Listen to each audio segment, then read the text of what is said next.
अस्सलाम वालेकुम दोस्तों, कैसे हैं आप सब। मैं हूं नदीम अंजुम। आज का जो हमारा फार्मूला है वो डाटा वैलिडेशन के ऊपर है। अगर आपने कभी शीट बनाई है और उसमें डाटा आपने गलती से रॉन्ग पुट किया और आपको दोबारा से सारी शीट बनानी पड़ी है, ज़िंदगी में कभी भी ऐसा अगर आपके साथ हो चुका है, तो ये जो शीट है, ये फार्मूला हम बना रहे हैं, ये आपके लिए है। इसमें हम डाटा वैलिडेशन के जो मुख्तलिफ फॉर्मेट्स हैं उनको किस किस जगह पे रियल लाइफ में यूज़ कर सकते हैं, सब कुछ हम इस वीडियो में डिस्कस करने वाले हैं। वीडियो को एंड तक देखिएगा, हमारे साथ रहिएगा। आपको प्रैक्टिकल लाइफ के लिहाज से बहुत कुछ सीखने को मिलेगा इस वीडियो में। तो डाटा वैलिडेशन हम कहाँ पे लगा सकते हैं? जहाँ पे भी आपने डाटा वैलिडेशन लगाना है, उस सेल को आपको सेलेक्ट करना पड़ता है, ठीक है। फिर आप जाएंगे होम। आप मोस्टली होम पे होते हैं, तो आपको डाटा पे जाना है। डाटा पे जाएंगे, जहाँ पे डाटा वैलिडेशन आपको नज़र आएगा, इस पर क्लिक करना है। जैसे आप डाटा वैलिडेशन पे क्लिक करेंगे तो आपके पास एक पूरा मैसेज खुल जाएगा। इस बॉक्स में आप देखेंगे कि अलो में क्या है। एनी वैल्यू है, एनी वैल्यू के नीचे होल नंबर है, डेसिमल है, लिस्ट है, डेट है, टाइम है, टेक्स्ट है और कस्टम है। हम वन बी वन सबको डिस्कस करने वाले हैं आज। सबसे पहले होल नंबर क्या होते हैं, इसको हम डिस्कस करते हैं। हमने होल नंबर पे क्लिक किया। यहाँ पे हम ऐसे नंबर लिख देंगे, रिस्ट्रिक्शन लगा देंगे कि ये वैल्यू के दरमियान में जो वैल्यू आ जाए, मिनिमम और मैक्सिमम, वो तो लिखी जाए, लेकिन इससे ऊपर और इससे नीचे ना लिखी जाए, ठीक है। सपोज़ अगर आप सैलरी शीट बना रहे हैं, तो आपको पता है कि मेरा जो एम्प्लॉइज़ है, मिनिमम सैलरी उसकी 10,000 है, तो आप यहाँ पे 10,000 मार्क कर दें। और मैक्सिमम से पता है आपकी जो एम्प्लॉइज़ है उनकी सैलरी 150 है, ठीक है। अब इसमें क्या होगा कि अगर आप सैलरी में बना रहे हैं और उसमें गलती के चांसेस हैं, रोंगली कभी आपने गलत सैलरी किसी को भेज दी, अगर आप ये फार्मूला लगा देंगे तो आप सैलरी कभी गलत नहीं भेजेंगे किसी को। हमने ये लगा दिया, पुट कर दिया, ठीक है। अब जैसे ही मैं यहाँ पे वैल्यू डालूंगा जो कि मेरे क्राइटेरिया से नीचे होगी, जैसे 10,000 डाला तो 900 डालता हूँ मैं, तो मुझे मैसेज कर देगा कि भाई जो आपने वैल्यू डाली है वो आपके डाटा वैलिडेशन की रिस्ट्रिक्शन से मैच नहीं कर रही है। एक मैसेज पॉप हुआ है हमें, ठीक है। उसके बाद हमने क्या किया है, ओके करेंगे, चेंज करेंगे। अब हम इस बड़ी वैल्यू डालते हैं, 151,000। 1.5 लाख की लिमिट है, लेकिन यहाँ मैं 1,51,000 डालूंगा, वो मुझे फिर वही मैसेज बताएगा कि आपने जो डाटा रिस्ट्रिक्शन आपकी है ना, वो मैच नहीं कर रही इससे, आप वैल्यू चेंज करिए। तो मुझे मजबूरन वैल्यू चेंज करनी पड़ेगी। मैं ऑलरेडी शीट बना चुका हूँ। अगर मैंने ये शीट अपने जूनियर को देनी है, तो जूनियर मुझे पता है जितनी मर्जी गलती कर लेगा, तो जो मेरा क्राइटेरिया दिया वो उसके अलावा कोई मुंह नहीं डाल सकता। तो क्या करूँगा, रीट्राई करूँगा, इसको मैं ठीक करूँगा। इसके ऊपर हम क्या कर सकते हैं, मैसेज भी लगा सकते हैं। एरर भी चेंज हो सकता है, जैसे उसका नाम लिख के डाटा वैलिडेशन पे जाएंगे सपोज, ठीक है। एरर पे अलर्ट पड़ेंगे, उसका नाम अकाउंटेंट का लिख दें। जैसे उसका नाम क्या है, कोई भी, जॉन उसका नाम है, ठीक है। जॉन आपका जूनियर है और आप उसको समझाना चाह रहे हैं या फिर लिखना चाह रहे हैं, तो जॉन को मैं कहूँगा यहाँ पे प्लीज़ पुट, या कह सकते हैं, या कह सकते हैं प्लीज इंटर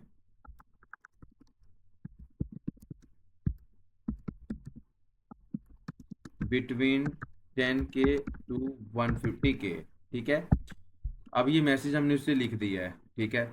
अब मैं जैसे ही यहाँ पे 900 डालूंगा, या जोन वो डालेगा, तो क्या आएगा, जोन का नाम लिखा आ गया, please inter between 1K to 150K। उसको पता चल गया कि अब मैंने इसके दरमियान में ही वैल्यू डाल सकता हूँ, इसके अलावा मैं कोई और वैल्यू नहीं डाल सकता, ठीक है। ये आपका पहला होल नंबर क्या होते हैं आपको यहाँ पे क्लियर हो गया। इसके बाद डेसिमल। डेसिमल में अगर आपकी कुछ वैल्यू ऐसी हैं जो मतलब राउंड फिगर्स में जाती हैं, तो उसको हम डेसिमल में कन्वर्ट करते हैं। डेसिमल में हम क्या करेंगे, डाटा जो जिस हमने लगाना है, डाटा वैलिडेशन पे जाएंगे, ठीक है। जहाँ पे हम सेटिंग में जाएंगे, हमेशा सेटिंग पे जाके एनी वैल्यू की जगह यहाँ पे डेसिमल करूँगा, ठीक है। अब मैं उसे बताऊँगा कि 0.5 से लेके पॉइंट 10.5, 10.5 तक, तो ओके करूँगा। अब बिटवीन जो ये वैल्यूज़ हैं मैंने क्राइटेरिया दे दिया, उसके दरमियान में ये डेसिमल एक्सेप्ट करेगा। जैसे मैं इधर 1 लिखूँगा तो लिखने देगा मुझे, लेकिन अगर मैं यहाँ पे 0.4 लिखूँगा तो वो मुझे नहीं लिखने देगा, अगेन वो मुझे यहाँ पे मैसेज दे देगा, ठीक है। सो अगर मैं यहाँ पे 11 लिखूँगा तो मुझे नहीं लिखने देगा, सही है। अगर हम कोई ऐसी शीट बना रहे हैं यहाँ पे, अगर आपकी करेंसीज क्रिप्टो में जाती हैं, तो वहाँ पे ये क्राइटेरिया लग जाता है, ठीक है। क्रिप्टो में जब आप सैलरी शीट बना रहे होते हैं, तो आपको वहाँ पे डॉलर्स में सैलरी जा रही होती हैं, तो क्या होता है कि वहाँ पे पॉइंट्स आपके मैटर कर रहे होते हैं। आपकी सैलरीज जो पॉइंट्स में जा रही होती है, $10 $11, $200 पॉइंट में जा रही होती है, 0.5, 0.6, 0.7। सो हमने उस क्राइटेरिया को नज़र में रखते हुए यहाँ पे वो क्राइटेरिया लगा देना है, ठीक है। अगेन यहाँ पे हम मैसेज में जाके डाटा वैलिडेशन में जाएंगे, यहाँ पे हम मैसेज लिख सकते हैं ना उसके लिए, तो हम यहाँ पे उसके लिए एरर मैसेज लिखेंगे, यहाँ पे फिर लिखेंगे जॉन, यहाँ पे उसे लिखेंगे प्लीज़ पुट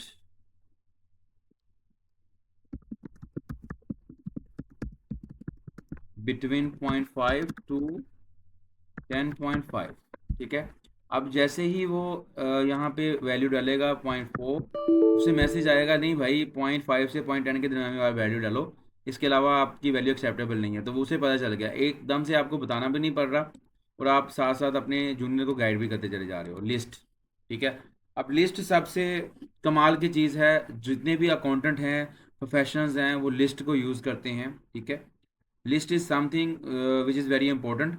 ये बहुत ही जगहों पे यूज़ होती है, इसके साथ मल्टीपल फार्मूला जो है ना लिस्ट के थ्रू यूज़ करते हैं हम, जैसे सम इफ का फार्मूला भी यूज़ करते हैं, V lookup, H lookup, sum if, S if का फार्मूला, ठीक है ना, काउंट का फार्मूला, लिस्ट को लगा के बहुत से फार्मूले एक्सेल में यूज़ होते हैं, और ये बहुत ही कमाल की चीज़ है, ठीक है। तो लिस्ट क्रिएट किस तरह करते हैं, बहुत ही ईजी है। सबसे पहले आपने जहाँ पे लिस्ट क्रिएट करनी है वो डाटा आपने ऐसे हाईलाइट कर लेना है, डाटा वैलिडेशन पे जाना है, अगेन वही डाटा वैलिडेशन को क्लिक करना है, वही खुलेगा। यहाँ पे तीन चीज़ें शो होती हैं, ठीक है। सेटिंग है, इनपुट मैसेज है, एरर अलर्ट है। एरर अलर्ट मैं आपको सिखा चुका हूँ, हमने मैसेज भी पुट किए हैं, ठीक है। सेटिंग पे जहाँ पे जाएंगे, यहाँ पे लिस्ट सेलेक्ट करेंगे। लिस्ट सेलेक्ट करने से क्या होगा, यहाँ पे हम इसे सोर्स देंगे, हमें सोर्स मांग रहा है कि मुझे सोर्स क्या है, ठीक है। अब सोर्स हम कोई भी दे सकते हैं, सपोज मेरे पास ये एम्प्लॉय डाटा पड़ा हुआ है, तो मैं यहाँ पे ये सोर्स दे दूंगा इसे, मैं कहता हूँ ये सोर्स लेके आओ अभी। अब वो क्या, जैसे मैं ओके करूँगा तो सोर्स दे दिया, जहाँ पे एम्प्लॉयज़ के नाम थे वो खुद ही उठा लेगा, ठीक है। यहाँ पे मैं सिर्फ ये करना है, नाम उठते चले जा रहे, ठीक है। इसका बड़ा फ़ायदा है लिस्ट का। अब अगर आपके एम्प्लॉयज़ हैं, या आपकी आप ऐसा डाटा तैयार कर रहे हैं जहाँ पे आपने आपके वेंडर्स हैं, या कोई मखसूस लोग हैं, आपको पता है इनके अलावा कोई नहीं होता, तो आपके पास गलती के चांस नहीं है, आप हमेशा यही ड्रॉप डाउन से सिलेक्ट करोगे। इन 4-5 के वेंडर्स के अलावा या एम्प्लॉयज़ के अलावा किसी और का कोई मतलब नाम नहीं आएगा, और आपका जो डाटा है वो ख़राब नहीं होगा। सही हो गया। ये लिस्ट इस तरह काम करती है। आगे जाके लिस्ट के थ्रू हम किस तरह वी लुकअप, इफ एरर लगा सकते हैं, वो भी हम इस इंशाल्लाह देख कवर करने की कोशिश करेंगे। नेक्स्ट जो आता है डेट, डेट हमारी किस तरह हम इसमें लगा सकते हैं। डेट का देखें, मोस्टली जब ईयर शुरू होता है, ठीक है। अगेन यहाँ पे जाना है आपने डाटा डाटा वैलिडेशन पे, यहाँ पे आपने डेट लगानी है, ठीक है। मोस्टली जब ईयर शुरू होता है 26, तो हम क्या करते हैं कि 26 चल रहा है तो 25 की डेट लिखते हैं मोस्टली, क्योंकि हमें 25 की आदत पड़ी। जब जैसे जैसे अब 26 चल रहा है तो हमने साइज में जाकर 26 की डेट ही लिखनी है। हर कोई यही मामूली गलती हो रही होती है। जब शीटों की डेट आती है तो पिछले साल की डेट होती है, क्यों, उस हर बंदे को आदत होती है, तो वो पुरानी डेट लिख रहा है। ख़ास तौर पर पहले क्वार्टर में तो यही चल रहा होता है, तो जनवरी फरवरी मार्च तक तो हमें डेटें सीधी नहीं होती हमारी। तो इन सब चीज़ों से बचने के लिए ये होता है कि आप यहाँ पे जो डेट बिटवीन लगाएं, सपोज मैंने उसे कहा यार 1 जनवरी से लेके भाई जो 31 दिसंबर तक की डेट, ठीक है, उसे मैंने ये बता दिया है। मैंने उसे कहा कि भाई ये जो डेट है ना, आपने इसके दरमियान तो डेट डालने देनी है, लेकिन इसके अलावा कोई मैं अगर डेट डाल दूं तो आपने वो डेट नहीं डालने देनी, ठीक है। लेट में चेक के ऐसे कर रहा है कि नहीं कर रहा। सो हम क्या करेंगे, अब यहाँ पे एक डेट डालेंगे जो कि कोई भी डेट हो सकती है, जैसे 4 अप्रैल, ठीक है, 2026। मेन चीज़ 2026 है, वो मुझे अलो करने दे रहा है, लेकिन मैं अब इसे यहाँ पे यही डेट में 25 में लेके जाता हूँ स्पेन सपोज, तो मुझे कह रहा है कि नहीं भाई आप ये डेट नहीं डाल सकते, ठीक है ना। तो अब डेट डालने नहीं दे रहा मुझे। अब इसमें हम क्या करेंगे, साथ ही हम इसमें मैसेज पुट कर देंगे, हम जोन को बता देंगे जोन भाई ये काम आपने नहीं करना, यहाँ ये कैसे करना है। डाटा वैलिडेशन पे जाएंगे, इन एरर पे जाएंगे, जोन का नाम लिखेंगे जोन, यहाँ पे लिखेंगे ईयर का नाम ईयर 2026, ठीक है।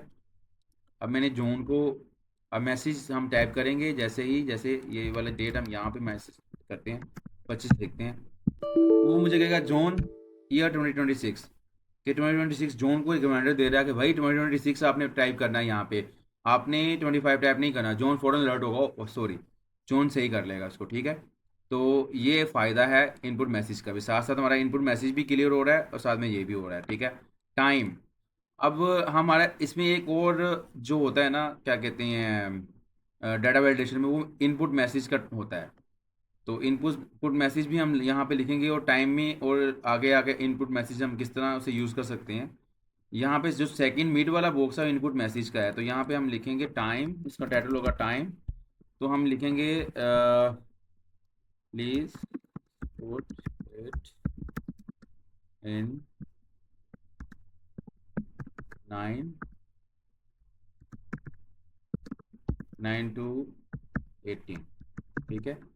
मतलब 9 से अगर 6 हमारा अगर जॉब आवर्स हैं, तो किस तरह से हम अपने टाइम शीट में डालेंगे। तो ये हम अब जैसे ही मैं इस पे कसर लेके जाऊंगा, तो क्या होगा, प्लीज पुट इट, जो हमने मैसेज लिखा था उसने ये कर दिया, ठीक है। तो हम क्या करेंगे,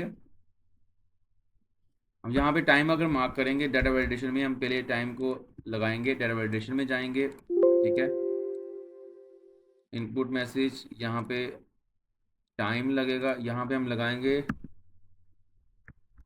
00 AM, ठीक है। यहाँ पे हम लगाएंगे 18:00, ओके करेंगे, ओके, AM ख़त्म करेंगे, ठीक है। यहाँ पे क्या होगा, अब हम जैसे ही मैं 8 लिखूंगा, मुझे कहेगा नहीं यार ऐसे नहीं हो सकता, सही हो गया। अगर मैं 9 लिखता हूँ तो मुझे करने देगा वो, ठीक है। अगर मैं 18 तक जाता हूँ तो 18 लिखने देगा मुझे। अगर मैं अपना ओवर टाइम एफिशिएंसी मारने के लिए ओवर टाइम लगाता हूँ, मैं कहता हूँ यार मैं 19 लगा देता हूँ यहाँ पे, लेकिन मैंने शीट इस तरह मैनेज की हुई है कि मैं लगा ही नहीं सकता, ठीक है। तो अगर तो मैं अपने ऑफिस आवर के अंदर बैठा हूँ और अटेंडेंस शीट लगानी चाहे, ये जो टाइम का फार्मूला अटेंडेंस शीट पे मोस्टली लगा होता है, तो आप वहाँ पे डाटा वैलिडेशन के थ्रू अटेंडेंस शीट पे अपना टाइम मैनेजमेंट को बेस्ट कर सकते हैं। इसके बाद टेक्स्ट लेंथ आता है, टेक्स्ट लेंथ में भी यही है, हमने अगेन डाटा वैलिडेशन पे जाना है, डाटा पे क्लिक करना है, ठीक है। यहाँ पे हमने जनाब टेक्स्ट लेंथ पे जाना है, ठीक है। मैंने यहाँ पे इसे कह दिया 15 नंबर हमारे मिनिमम होने चाहिए, 15 ही हमारे मैक्सिमम होने चाहिए, इससे ऊपर नहीं होने चाहिए, ठीक है। और साथ में हम मैसेज भी दे रहे हैं उसको, जॉन, यहाँ पे मैंने लिख दिया CINIC, ठीक है। हिंट दे दिया जॉन को, मैंने बताया हुआ है। अब होगा क्या, जैसे जॉन आएगा जहाँ पे लिखा होगा CNSC, ठीक है ना, कि अपना नेशनल आइडेंटिटी कार्ड नंबर पे डालना है आपने। तो नेशनल आइडेंटिटी कार्ड नंबर जो हमारा होता है वो कितने वर्ड्स का होता है, ठीक है। जैसे मैंने ये लगाया है, तो ये कम नंबर का है, लेकिन हमने फॉर्मेट 15 पे इस तरह सेट किया है कि हमारा इसमें डैशेज आएंगी। तो डैशेज को हमने रखने के लिए 3 से पहले डैश लगाएंगे, एक तो फॉर्मेट भी हमारा इंटैक्ट रहेगा, ठीक है। सेकेंडली हमें नंबर भी लिखने देगा, ये देखें हमारा फॉर्मेट भी बन गया आईडी कार्ड वाला। जो हमारे 3 हिस्से होते हैं आईडी कार्ड के, नेशनल नंबर के, उसने वो खुद ही कर दिए। अब जहाँ पे तो मेरा ये फॉर्मेट रहेगा वो मुझे करने देगा। यहाँ पे हम एम्प्लॉय डाटा से कुछ CNC नंबर उठा लेते हैं, ये वाले। हम इसको देखें, जहाँ पे तो मेरे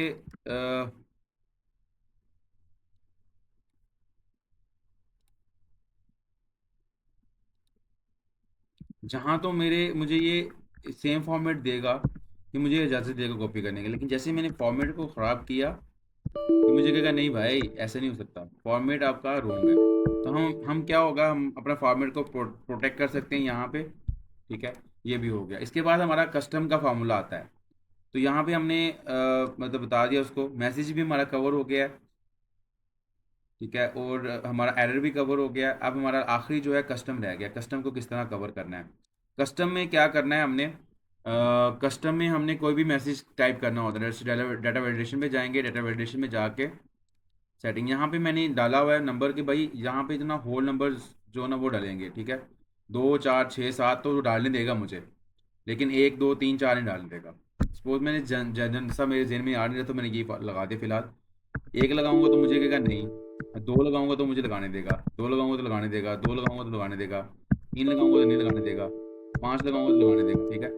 इस तरह करके ये कस्टम में आप कुछ भी लगा सकते हैं यहाँ पे, ठीक है। कस्टम फार्मूला में मोस्टली लोग जो लगाते हैं इसमें हम लगा सकते हैं कि टेक्स्ट की लेंथ इतनी होनी चाहिए, इफ़ लगा के हम लगा सकते हैं कि भाई डुप्लीकेट वैल्यू ना लगे, किसी में डुप्लीकेट यहाँ पे रिपीट ना हो सीएनसी नंबर।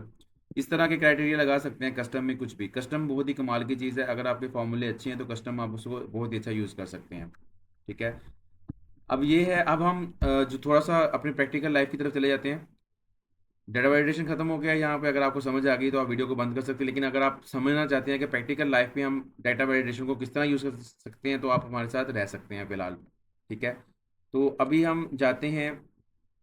सबसे पहले तो हम देखेंगे कि सैलरीज को किस तरह चेक कर सकते हैं। यहाँ पे हम जाएंगे, ठीक है, जहाँ पे मैं डाटा, हमारी मैक्स सैलरी कितनी है, 250 है, 240 है और मिनी 75 है। ठीक है, यहाँ पे मैं क्या करूँगा, सबसे पहले तो मैं डाटा वैलिडेशन लगा दूंगा यहाँ पे। ठीक है, एनी वैल्यू होल नंबर पे जाऊँगा, बिटवीन पे जाऊँगा, यहाँ पे मैं लगा दूंगा 50,000। 50,000 से कम मेरी सैलरी नहीं है, और 250 यहाँ पे लगा दूंगा मैक्स वैल्यू। ठीक है, अब ये क्या करेगा, यहाँ पे जितनी जितनी वैल्यूज़ हैं ये मुझे पुट करने देगा, लेकिन जैसे ही ये 250 है ना, इसे मैं 300 करने की कोशिश करता हूँ तो मुझे नहीं करने देगा। ठीक है, उसने मुझे स्टिक कर दिया भाई 300 नहीं हो सकती है, अब मुझे 250 ही रखना है इसको। ठीक है,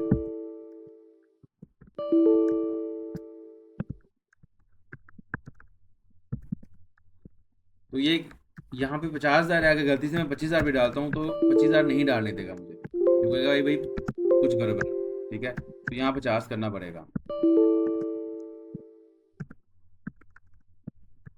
अब दूसरा हमारा था डेज का। यहाँ पे हम वर्किंग डेज के ऊपर भी लगा सकते हैं। ठीक है, वर्किंग डेज के ऊपर हम क्राइटेरिया लगा सकते हैं, जैसे वर्किंग डेज मेरी होते हैं 31। ठीक है, मोस्टली सैलरीज जो होती हैं कैलकुलेट हो रही है वर्किंग डेज के ऊपर, तो मैं क्या करूँगा, डाटा वैलिडेशन लगा दूंगा इसके ऊपर भाई। ठीक है, तो डाटा वैलिडेशन पे जाऊँगा, होल नंबर पे मैं जाऊँगा। अब मैं यहाँ पे यहाँ से सिलेक्ट कर सकता हूँ। ठीक है, लेस देन ग्रेटर देन, तो मैं यहाँ पे क्या करूँगा, मैंने यहाँ पे लेस देन इक्वल टू लगा दिया, क्या है 31। अब इसका फ़ायदा क्या है कि अगर कोई सैलरी बना रहा है तो 32 डेज़ की सैलरी कभी नहीं बनेगी उसकी।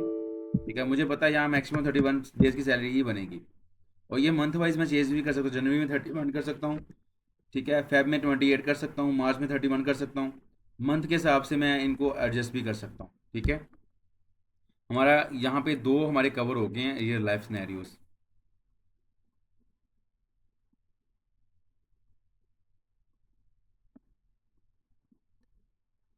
बाकी सीएनसी नंबर वाला जो हमने पढ़ा था वो यहाँ कवर हो रहा है।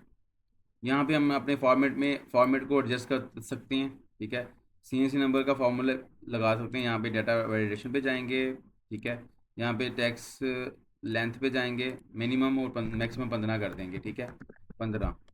अब क्या होगा, सपोज नया एम्प्लाई कोई आया है, उसका जो सीएनसी नंबर है वो मार्क कर रहे हैं, तो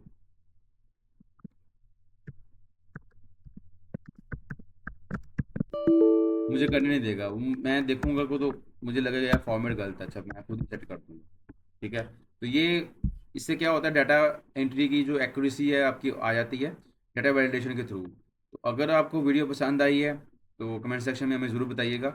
इसको कोई चीज़ रह गई है तो हमें कमेंट में बताइएगा कि आपको कोई चीज़ मिस कर गए हैं, हम वो भी बताइएगा, हम उसको दोबारा से मतलब उसको वीडियो बना सकते हैं, शॉर्ट में भी कवर से कर सकते हैं वो चीज़।